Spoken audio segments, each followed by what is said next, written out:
Hi guys, welcome to another episode of Monix. How are you all doing? I hope you're all having a great day. I bring on to you good news today. Good news, yes, I said good news. Before we go into the video, I just want to say a big thank you to everyone who has subscribed to my channel. Thank you for always coming back to watch my new videos and even the old videos. Thank you so much for your support. So, if you're new to my channel, my name is Moyosore and this channel is called Monix, where we talk about everything that has to do with life, from marriage to love to friendship to education, anything that has to do with life. We don't have any boundaries here. So today, what are we talking about? I want to talk to us about how to spice up our marriage. You know, it's very easy for marriage to be boring, but we just need to make an effort to make it spicy, juicy, interesting, beautiful, and long-lasting. So I'm going to tell us things we can do on spice up our marriage without breaking the bank, without stressing yourself, without doing too much. Just simple things you can do to spice up your marriage. I need to put this right here before we proceed. I'm not a marriage counselor and I'm not attempting to be one, but I'm just trying to put this information out there because some of us might be struggling with marriage in terms of making it interesting. So I have a few ideas, you know, based on the few years that I've been married. I just have a few ideas and I feel like it might be useful to share this with one or two people who might find it relevant or useful, or there might be somebody out there asking questions already about how to spice up their marriage. So if you belong to that category, stay tuned and I'll be right back.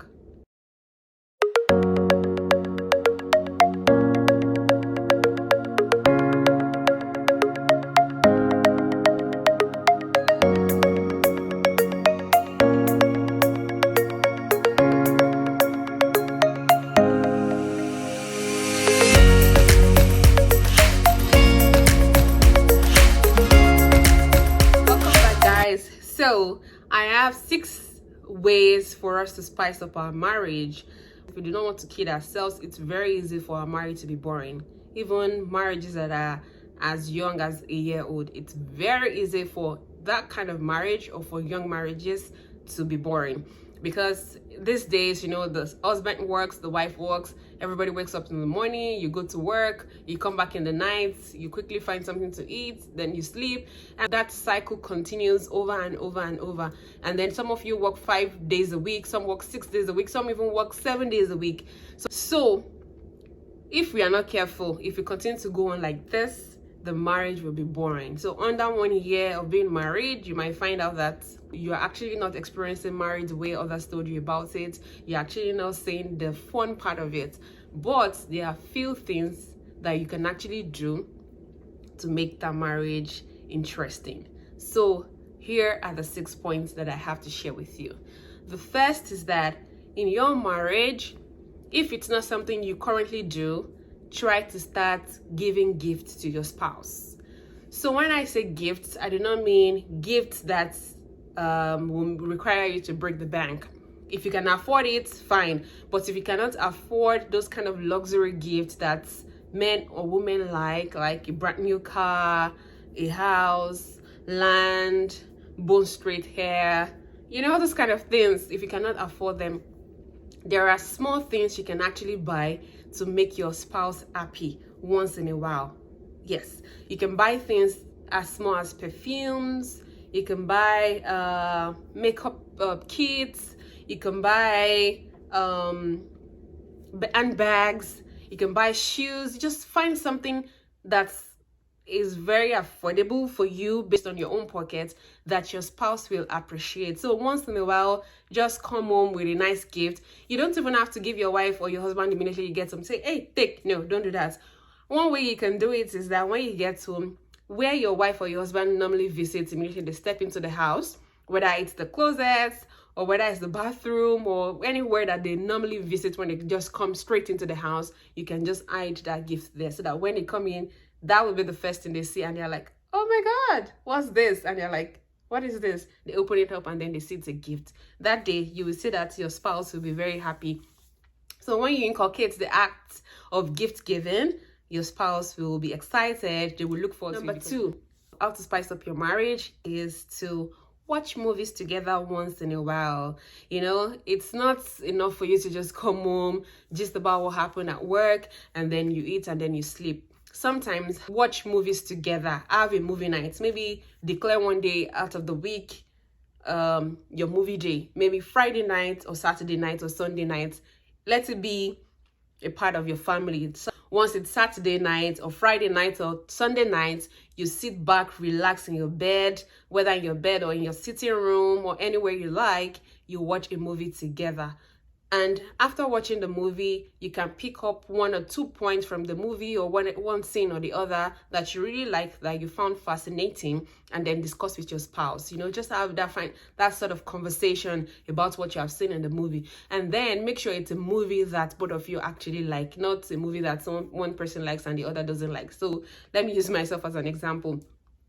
My husband doesn't like any Yoruba movie. He doesn't like African magic kind of movies. He doesn't like any of those things because he feels that he doesn't learn from them, that most of them are not educative. I don't blame him. It's actually true, because most of this movies is the same thing about a girl falling in love with a poor guy, or a poor guy falling in love with a rich girl, you know, those kind of things. So find a movie that both of you will like and find educative or entertaining, and you know, that's it. So you know that one day in the week, one night in the week, both of you have a movie to watch together, and we also have a nice time. So while watching the movie, you can just get a drink or some snacks by your side, so you munch on the snacks or you take the drink while you watch the movie. It's going to make it more fun, so you can infuse that into your marriage.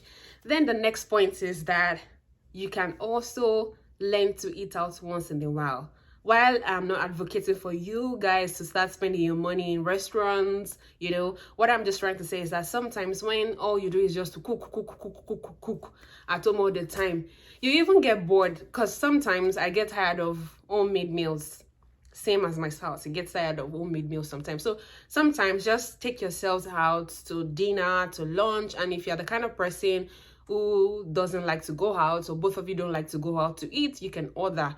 It could be pizza, it could be something nice. Just order something, and then both of you sit back in your room and then have a nice time together, eat and enjoy. Make merry. Even the Bible says it, make merry.